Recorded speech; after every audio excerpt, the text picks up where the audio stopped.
हमनी के संस्कृति, हमनी के संस्कार सदा रहे हमनी के साथ। भारत के महान ग्रंथ और काव्य सब के संपूर्ण संकलन सब्सक्राइब करें तिलक।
और शर्त के अनुसार आपके यही विजय ध्वज के ध्वस्त करे के बाद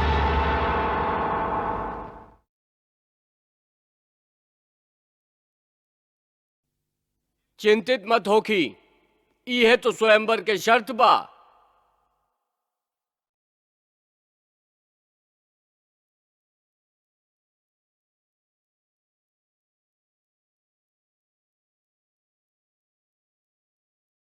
आप लोग के सामने अस्त्र शस्त्र रखल बा।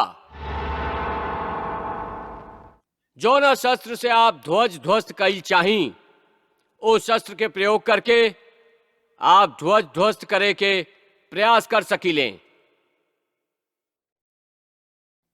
आप में से जे भाग्यशाली राजकुमार ए विजय ध्वज के ध्वस्त करी, ओकरा के असुरेश्वर के सुंदर कन्या मतलब राजकुमारी उषा वरमाला पहराई हैं।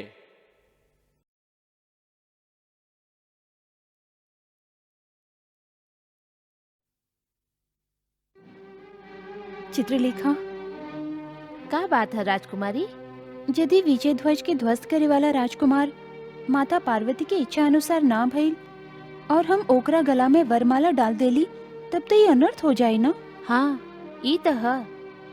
उषा, तू मने मन माता पार्वती से प्रार्थना कर कि उहे राजकुमार विजय ध्वज के ध्वस्त करे जेकरा से माता पार्वती तुहार बियाह कईल चाहत हैं। तू ठीक कहे तारू सखी। हमरा संकोच और समस्या के एक घड़ी में माता पार्वती के ही शरण में जाए के चाहिए। प्रधानमंत्री कुभांड, कार्यक्रम में देर मत करा। हम अपनी अग्नि ध्वज शीघ्र ध्वस्त होत देखल चाहत हई। तो राजकुमार लोगन के कार्यक्रम शुरू होके के संकेत दा। जय आज्ञा महाराज।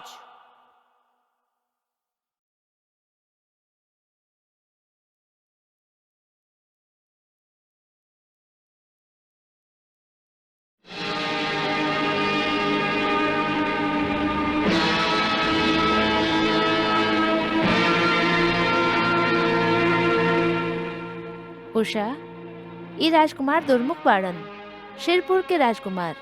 ई बड़ा ही अत्याचारी और दुराचारी बाड़न।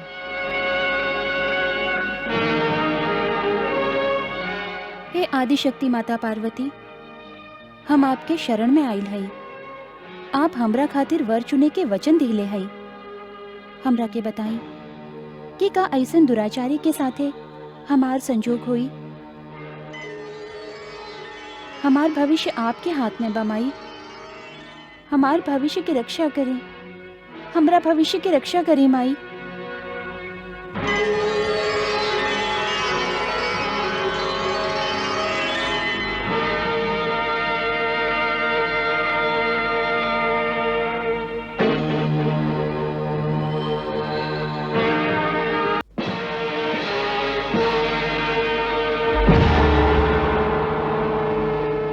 उषा, ई अधर्मपुर के अधर्मी राजकुमार निशुंभ है। ई बड़ा ही अत्याचारी, अनाचारी और दुरात्मा है। भोग में मस्त, लालसा के मारल और हमेशा अतृप्त रहे वाला है।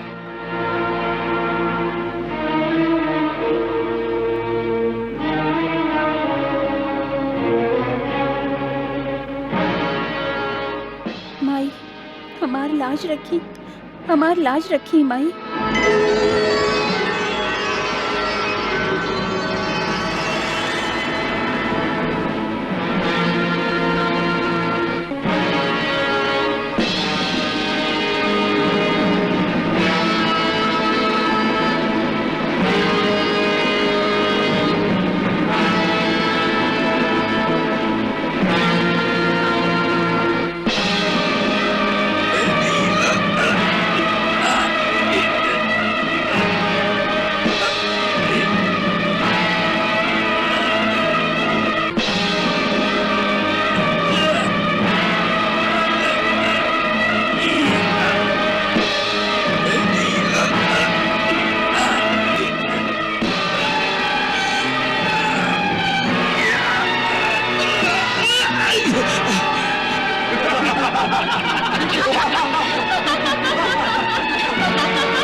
कुमांड, ये का हो रहा है?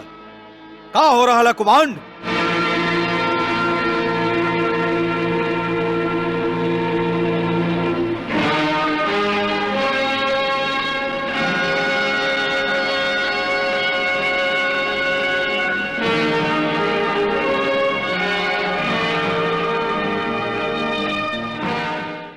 कुभांड धनुष के इतना आसानी से उठा लेलन, बाकी यही धनुष के उठावत उठावत राजकुमार नीचे गिर गए। आश्चर्य की बात है।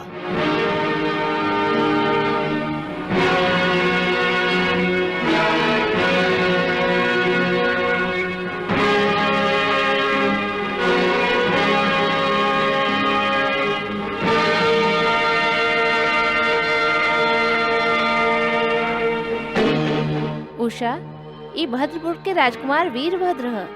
ई पहले के दो राजकुमारन से भी अधिका दुराचारी और पापी बा।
हे असुरेश्वर, का ई स्वयंवर हम लोग के अपमान करे खातिर आयोजित कल गेल बा?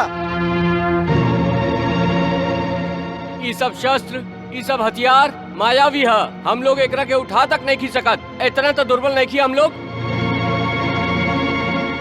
ना राजकुमार लोग, आप लोग के शंका व्यर्थ बा। ई शस्त्र मायावी नहीं खे और ना ही आपके अपमान करे खातिर हम अपन बेटी के स्वयंवर आयोजित कैले बानी। यदि आप सचमुच अपना बेटी के स्वयंवर का चाहत हई तो हम लोग के अपन शस्त्र से ए विजय ध्वज के ध्वस्त करे के अनुमति दी ही।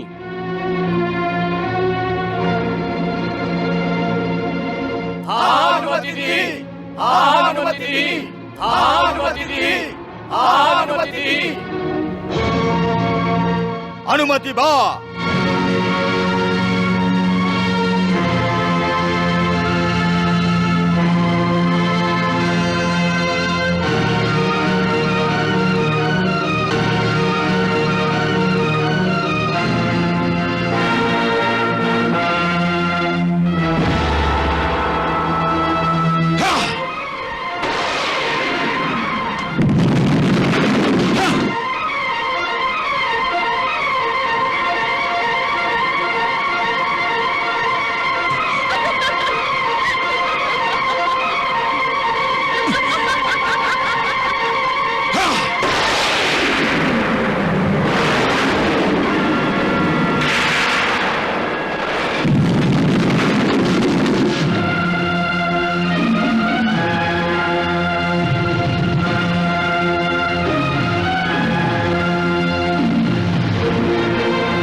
यदि दसों दिशा के राजकुमार लोग हमार विजय ध्वज के ध्वस्त करे में यश प्राप्त ना केलन त का भइल, हम स्वयं अपन विजय ध्वज के ध्वस्त करके रहब। रुक जाई महाराज। ना कुम्हार ना, हमरा केहू ना रोक सके। हम ही विजय ध्वज ध्वस्त करके रहब।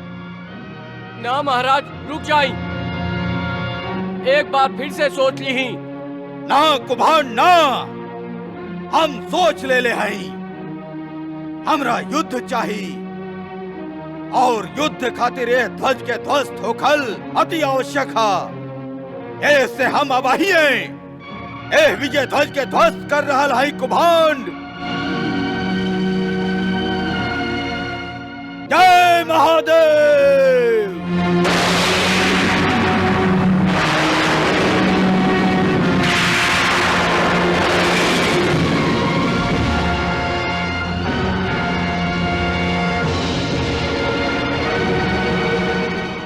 हे वाणासुर,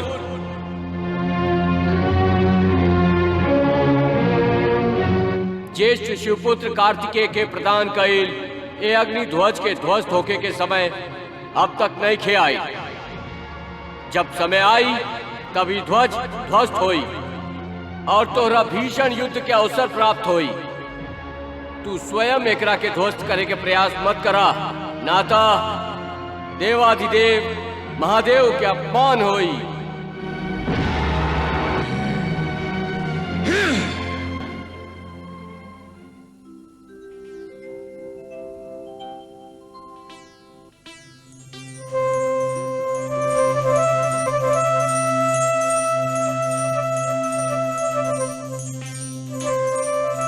ओम नमः शिवाय, ओम नमः शिवाय।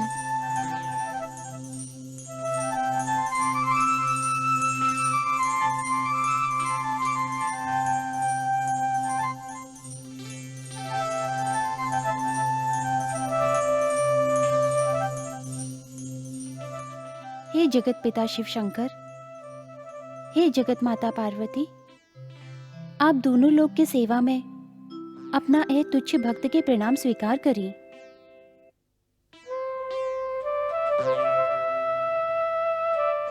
हे मातेश्वरी, हम अनुग्रहित हैं जे आप स्वयं हमरा स्वयंवर में कौनो राजकुमार के विजय ध्वज ध्वस्त करे में यशस्वी होके ना देली। स्वयंवर के समय हमार मन तो चिंताग्रस्त रहे कि बिगड़ल और अधर्मी राजकुमार लोगन में से यदि केहू सच्चो विजय ध्वज के ध्वस्त करे में सफल हो गईल तो हम ऐसन स्थिति में धर्म संकट में पड़ जाती। काहे कि हम नहीं जानत कि आप हमरा खातिर कवना राजकुमार के चयन कैले हैं। यही से असमंजस और अनजाने में हमरा केवल पिताजी के आज्ञा के पालन करे खातिर स्वयंवर में यशस्वी होखे वाला राजकुमार के वरमाला पहिरावे के पड़ित। यही से आपके इच्छा के विरुद्ध ब्याह कईल हमार चिंता के कारण बन गई रहे। हे माता पार्वती, हम यही धर्म संकट में अभियो पड़ल हैं और ई धर्म संकट ओह समय तक बनल रही जब तक हमरा ई नहीं के पता चल जात कि आप हमरा खातिर कौन वर चुनले हैं। हे जगत माता, हमरा के ए धर्म संकट से निकाली। आपके इच्छा के अनजाने में उल्लंघन करे के पाप से हमरा के बचा ली ही। कृपा हमके पहले ही बता दी ही कि आप हमरा खातिर कवन सा वर चुनले हैं। के है ऊ जेकर हम अर्धांगिनी बनब? के है ऊ जे हमरा भाग्य के स्वामी बनी? यदि ऊ रंक भी होखे तो हमरा स्वीकार बा। ओकरा खातिर हम संसार के बड़का से बड़का राजकुमार के भी ठुकरा दे।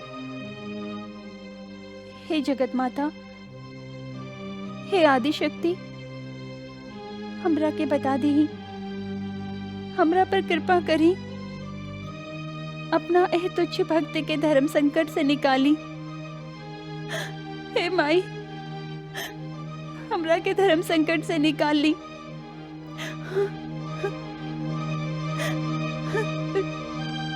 कृपा करी।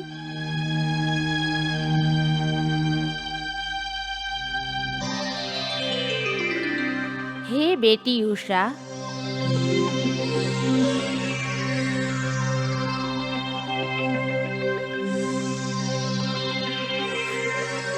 प्रणाम आदि माता। हम धन्य हो गईली। आपके दर्शन पाके हम धन्य हो गईली। आप बहुत कृपा कैली। बेटी उषा, तू जेकरा के धर्म संकट कह रहल हो, वो धर्म संकट ना, तो हर भक्ति के परीक्षा रहे। तू एह परीक्षा में उत्तीर्ण हो गईलू। हम तोहरा से बहुत प्रसन्न हैं। तोहार चिंता कि कहीं तोहरा से हमार इच्छा के विरोध ना हो जाए, तोहार भक्ति के अनुपम रूप रहे। अब भक्ति के एह रूप के बदले हम तोहके तोहार होखे वाला वर के रूप भी देखा देब। कब वो घड़ी आई मातेश्वरी? कब आई? बेटी, बैसाख द्वादशी के रात के जौन राजकुमार तोहार सपना में आई, ओकरे साथे तोहार बियाह होई। ओह रात तू हमार नाम के स्मरण करत रही है। जैसन आज्ञा माई।